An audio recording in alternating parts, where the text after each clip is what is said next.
Hello BC, hello BC, బీసీల ఐక్యత. మరియు ఎలక్ట్రానిక్ మీడియాకు నమస్కారం. ఫిబ్రవరి 2న జరిగే బీసీ రాజకీయ యుద్ధ భేరీ సభను విజయవంతం చేయాలన్న పిలుపుతో ఈరోజు ప్రెస్ మీట్ నిర్వహించడం జరుగుతుంది.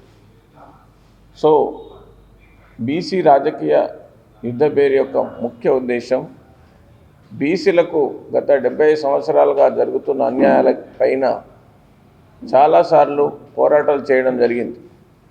అయినప్పటికీ కూడా గత ప్రభుత్వాలన్నీ కూడా బీసీ సమస్యలను నిర్లక్ష్యం చేయడం జరుగుతుంది. కాబట్టి ఈరోజు బీసీల సమస్యల పరిష్కారానికి రాజ్యాధికారమే పరిష్కారం అన్న ఉద్దేశంతో ఈరోజు బీసీ ఇంటెలెక్చువల్ ఫోరం ఒక నిర్ణయానికి వచ్చింది. దీంట్లో భాగంగా ఫిబ్రవరి 2న బీసీ రాజకీయ యుద్ధ భేరీ సమావేశం మన వరంగల్ ఆర్ట్స్ కాలేజ్ గ్రౌండ్లో నిర్వహించడం జరుగుతుంది. బీసీ ఇంటెలెక్చువల్ ఫోరం ఉమ్మడి వరంగల్ జిల్లా తరఫున వివిధ కుల సంఘాలు, మేధావులు, విద్యార్థులు, యువకులు మరియు మహిళలు అందరూ కూడా వేలాదిగా ఈ కార్యక్రమానికి తరలి వచ్చి బీసీల యొక్క గొంతుకను మనం వినిపించాల్సిన అవసరం ఉంది. కాబట్టి రాజ్యాధికార సాధనలో భాగంగా నిర్వహిస్తున్నటువంటి ఈ కార్యక్రమాన్ని విజయవంతం చేయాల్సిందిగా బీసీ ఇంటెలెక్చువల్ ఫోరం తరఫున కోరుతున్నాం. Thank you. జై బీసీ పత్రికా మిత్రులకు, ఎలక్ట్రానిక్ మిత్రులకు నమస్కారములు. గత 77 సంవత్సరాల నుండి బీసీలు అనేక రంగాల్లోపట వెనుకబడి ఉన్నారు. మరీ ముఖ్యంగా బీసీలకు రిజర్వేషన్ అనేది రాజకీయంగా లేకపోవడం వలన స్థానిక సంస్థల్లో కానీ, ఎమ్మెల్యే, ఎమ్మెల్సీ, ఎంపీ సీట్లో కానీ తగినటువంటి ప్రాతినిధ్యం లేకపోవడం వల్ల ఇవాళ అనగారిపోయి కడు బీదగా ఉండి చాలా కులవృత్తుల వారు చాలా ఇబ్బందులకు గురవుతున్నారు. ఇప్పటికి కూడా మరి ప్రభుత్వం లోపల అనేకమైనటువంటి హామీలు ఇచ్చుకుంటూ వారి పార్టీలు గెలుచుకుంటూ మరి బీసీల ఓట్లతోటి గెలుపొందుతూ వాళ్ళు రాజ్యాధికారం వెళ్తున్నారు. మరి బానిసలుగా బతుకుతున్నటువంటి బీసీలము మరి భవిష్యత్తులో ఒక పార్టీగా ఏర్పడితేనే తప్ప మా బతుకులు బాగుండవనేటువంటి ఉద్దేశంతో మరి తీర్మాన్ మల్లన్న గారు మరి ముందుకు రావడం జరిగింది. అనేకమైనటువంటి 30-40 సంవత్సరాలను కూడా బీసీల పోరాటం చేసేటువంటి యోధులు చాలామంది ఉన్నారు. అయినప్పటికీ కంకణం కట్టుకొని ముందుకు వచ్చినటువంటి మల్లన్న గారి యొక్క ఆదేశానుసారంగా మరి బీసీలు అందరం కూడా రేపు ఫిబ్రవరి 2వ తారీఖున పెద్ద బీసీల రాజకీయ యుద్ధ భేరీ అనేటువంటిది ఆర్ట్స్ కాలేజీలో మధ్యాహ్నం 2 గంటలకు స్టార్ట్ అవుతుంది.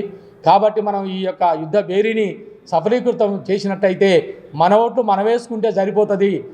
ఏ స్థానిక సంస్థల్లో కానీ ఎక్కడ కానీ బీసీలు సుమారుగా 62% ఉన్నటువంటి బీసీలము మన ఓట్లు మనం వేసుకుంటే ఈజీగా మనమే రాజ్యాధికారం ఏలొచ్చు అనేటువంటి ఉద్దేశంతో ప్రధానమైనటువంటి ఉద్దేశాల్లో మరి ఈ మధ్యనే మరి బీఆర్ఎస్ ప్రభుత్వం వాళ్ళు మోసం చేసిన సంగతి అందరూ తెలుసు. కానీ కాంగ్రెస్ ప్రభుత్వం వస్తున్నది ఏమన్నది కామారెడ్డి డిక్లరేషన్లో 42% బీసీలకు ఇస్తామని అన్నారు. కానీ 42% కాదు. మరి ఈ యొక్క మొన్ననే ఈ మధ్యనే జరిగినటువంటి కుల గణనలో మరి కుల గణనలో ఉన్నటువంటి రిజల్ట్స్ అన్నీ కూడా తొందరగా వెంటనే బయటపెట్టి కులాల దామాష ప్రకారంగా వారి నిష్పత్తుల ప్రకారంగా రేపు స్థానిక సంస్థల్లో కానీ చట్టబద్ధతలో కానీ మరి అవకాశం కల్పించాలనేటువంటిది ప్రధానమైనటువంటి డిమాండ్ ఇది. మరి 42 కాదు, సుమారుగా 60% వరకు కూడా రిజర్వేషన్ అవకాశం కల్పించాలి. మరి దీనికోసము ప్రభుత్వాలు ఎన్నోసార్లు మోసం చేస్తున్నాయి, దగా చేస్తున్నాయి. అదేవిధంగా బీసీల మీద ఇంకా మరి ఒక మెడ మీద కత్తిలాగా ఉన్నటువంటిది ఈడబ్ల్యూఎస్ అనేది చూడండి. ఈడబ్ల్యూఎస్ అనేది ఎంత దారుణమైనటువంటి పరిస్థితి అంటే ఇవాళ 5-6% ఉన్నటువంటి అగ్రకులాలు కేవలము 10% రిజర్వేషన్ పొందుతున్నారు. ఇలా దీనివల్ల మన బీసీ విద్యార్థులు ఉద్యోగ రంగాల లోపల చాలా అన్యాయానికి గురవుతున్నారు. ఈ మొన్ననే జరిగినటువంటి గ్రూప్ 2 రిజర్వేషన్లో కానీ, గ్రూప్ 3 ఉద్యోగాలలో కానీ వారికి ఎక్కువ మార్కులు ఉన్నప్పటికీ తక్కువ మార్కులు ఉన్నటువంటి అగ్రకులాలకు ఉద్యోగాలు వచ్చిన పరిస్థితి. ఇంత దారుణమైన పరిస్థితి ఎక్కడ చూడలేదు. నిమిషాల మీద బీసీలు ఇన్ని ఏళ్ళంచని పోరాడినా కూడా చట్టాలు కానటువంటి ఇవాళ కేంద్ర ప్రభుత్వము ఒక్క రోజులోనే చట్టం తీసుకొచ్చింది. ఒక్క రోజులోనే ఈబీసీ 10% రిజర్వేషన్ తీసుకొచ్చింది. అది ఇంకా ఏంటంటే చూడండి, బీసీలకు 2 లక్షల ఆదాయం ఉన్నోనికో సర్టిఫికేట్ ఇస్తారు, ఫీజు రియంబర్స్మెంట్ అవుతుంది. వాళ్ళకి 8 లక్షల ఆదాయం ఉన్నటువంటి వాళ్ళకి పరిమితి ఇచ్చింది. ఇది ఎంతవరకు సమంజసం? 8 లక్షల ఆదాయం ఉన్నటువంటి వారికి ఇవాళ ఇన్కమ్ సర్టిఫికేట్ ఇస్తున్నది. వాళ్ళు ఉద్యోగ రంగంలో కానీ విద్యారంగంలో కానీ ఇవాళ అన్నీ కూడా వాళ్ళకే అంకితమవుతున్నాయి. ప్రతిష్టాత్మకమైనటువంటి గ్రూప్ 1 పోస్టులు కూడా ఇవాళ వాళ్ళకే పోతున్నాయి పరిస్థితి. ఇంత దారుణమైనటువంటి దాన్ని నిరసిస్తూ మేమంతా కూడా ఈ బహిరంగ సభను ఏర్పాటు చేస్తున్నాము. బీసీ మిత్రులారా, మేధావులారా, బీసీ మహిళలారా, ప్రతి ఒక్కరు కూడా తండోపతండాలుగా విచ్చేసి ఈ యొక్క యుద్ధభేరి సభను, బీసీ యుద్ధభేరి సభను మరి విజయవంతం చేయాలనేది మరి మేము ఉమ్మడి వరంగల్ జిల్లా ఇంటలెక్చువల్ ఫోరం పక్షాన మరి మేము ప్రధానంగా డిమాండ్ చేస్తున్నాము. మరి కాబట్టి బీసీ మిత్రులందరూ కూడా మరొకసారి మరి పూర్తిగా బీసీ విద్యార్థులు కూడా మోసపోతున్నారు, పూర్తిగా రీఎంబర్స్మెంట్ చేయాలి. రాజశేఖర రెడ్డి గారు ఉన్నప్పుడు కాలేజీలలో కానీ పూర్తిగా ఫీజు రీఎంబర్స్ చేసినారు, పూర్తిగా రీఎంబర్స్మెంట్ చేయాలి.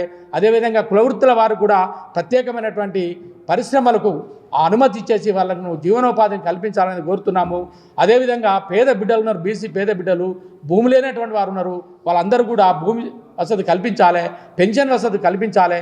వారి యొక్క రక్షణ కోసం కూడా ఎస్సీ ఎస్టీకి ఏ విధంగా ఉందో మరి బీసీ అట్రాసిటీకి ఆ చట్టం కూడా మన బీసీలో కూడా వర్తింపజేయాలనేది అనేకమైన డిమాండ్స్ ఉన్నాయి. ఈ డిమాండ్స్ కొరకు భారీ ఎత్తున మరి ఆర్ట్స్ కాలేజీలో జరగబోతున్నటువంటి మీటింగ్ రావాలని మరొకసారి కోరుకుంటూ మరి డాక్టర్ చందా మల్లయ్య నేను మరి ఇక్కడ బీసీ ఇంటలెక్చువల్ ఫోరం కోఆర్డినేటర్గా మాట్లాడుతున్నాను. జై బీసీ, జై జై బీసీ. బీసీల యొక్క రాజకీయ అస్తిత్వం కోసం 77 సంవత్సరాలుగా బీసీలకు రాజ్యాంగం కల్పించినటువంటి హక్కుల్ని కాలరాస్తున్నటువంటి కేంద్ర రాష్ట్ర ప్రభుత్వాలు కళ్ళు తెరిచే విధంగా రేపు జరగబోయే హన్మకొండ ఆర్ట్స్ అండ్ సైన్స్ కళాశాల మైదానంలో బీసీల యొక్క రాజకీయ యుద్ధభేరి మహాసభని అన్ని కులాలకు చెందినటువంటి వ్యక్తులు తమ యొక్క సంఘీభావాన్ని ప్రకటించాలి. ఆ సభకు వేలాదిగా లక్షలాదిగా తరలిరావాల్సిన అవసరం ఉంది. మన సమస్యల సాధన కోసం, మన హక్కుల కోసం, మన రాజకీయ అధికారం కోసం, మన ఓట్లు మన సీట్లు అనే నినాదంతో ఒక కులం గొప్ప కాదు, బీసీ జాతి గొప్పతనాన్ని ఈ తెలంగాణ రాష్ట్రంలో ఒక సువర్ణాధ్యాయంగా నిలవాలంటే ఫిబ్రవరి 2వ తారీఖు నాడు మనందరం బీసీలు ఈ వరంగల్ ఉమ్మడి జిల్లా చుట్టుపక్కల ఉన్నటువంటి అన్ని గ్రామాల నుంచి ప్రజలు స్వచ్ఛందంగా తరలిరావాలని బీసీ ఇంటలెక్చువల్ ఫోరం పిలుపునిస్తుంది. అలాగే విద్యార్థులు, బీసీ విద్యార్థులు ముఖ్యంగా ఫీజు రీఎంబర్స్మెంట్ విషయంలో రాష్ట్ర ప్రభుత్వం ప్రచారం చేస్తుంది. గత కేసీఆర్ ప్రభుత్వం దగా చేసినటువంటి విద్యార్థులకు రావాల్సినటువంటి వేలాది లక్షలాది రూపాయలు ఫీజులు రాకుండా చాలామంది బీసీలు అప్పులు చేశారు. కాబట్టి మన రాజకీయ అధికారం వస్తే బీసీల యొక్క విద్యార్థుల యొక్క విద్యా విధానమే రూపుమారుతుంది. కాబట్టి మన నాయకులు గ్రామ స్థాయి నుంచి శాసనసభ, శాసన మండలి, పార్లమెంటు వరకు మనం గెలిపించాల్సిన అవసరం ఉంది. మన ఓట్లని ఇతరులకు వేయకుండా మన ప్రాతినిధ్యాన్ని, మన యొక్క రాజ్యాధికారాన్ని సాధించడానికి మనం ఎవరిని అడుక్కోవాల్సిన అవసరం లేదు. మనకున్నటువంటి మెజారిటీ జనాభా ఉన్నటువంటి 62% ఉన్నటువంటి బీసీలు తమ ఓట్లను ఇప్పుడైనా కళ్ళు తెరిచి ఈ రాజకీయ యుద్ధభేరి సభని విజయవంతం చేస్తూ రాబోయే స్థానిక ఎలక్షన్స్లో మన ఓట్లు, మన సీట్లు ప్రతి గ్రామంలో కూడా మన కులాలకు చెందినటువంటి సర్పంచులు, జడ్పీటీసీలు, ఎంపీటీసీలు, శాసన సభ్యులు, శాసన మండలి సభ్యులుగా, పార్లమెంటు సభ్యులుగా ఎదగాలంటే మనందరం రాజకీయ చైతన్యాన్ని అర్థం చేసుకొని స్పృహతోని మనం డబ్బుకు అమ్ముడుపోకుండా, ఆ డబ్బు అనేది శాశ్వతం కాదు, తాత్కాలికమైంది. ఎప్పుడైతే మన ప్రతినిధులు వస్తారో మన సమస్యల పరిష్కారానికి ముందుంటారు. కాబట్టి ఈ 77 సంవత్సరాల స్వాతంత్రంలో మనం నేర్చుకున్నది గుణపాఠంగా తెలుసుకొని మనం ఎలక్షన్లో పాల్గొనాలి. అంటే ఈ ఫిబ్రవరి 2వ తారీఖు జరగబోయే రాజకీయ యుద్ధభేరిని బీసీలంతా సంఘటితంగా కదలాలి. కులాలకు అతీతంగా కదిలి బీసీ నినాదమే మన కులంగా ఎదగాలని ఈ సందర్భంగా బీసీ ఇంటలెక్చువల్ ఫోరం పిలుపునిస్తుంది. జై బీసీ, జై జై బీసీ.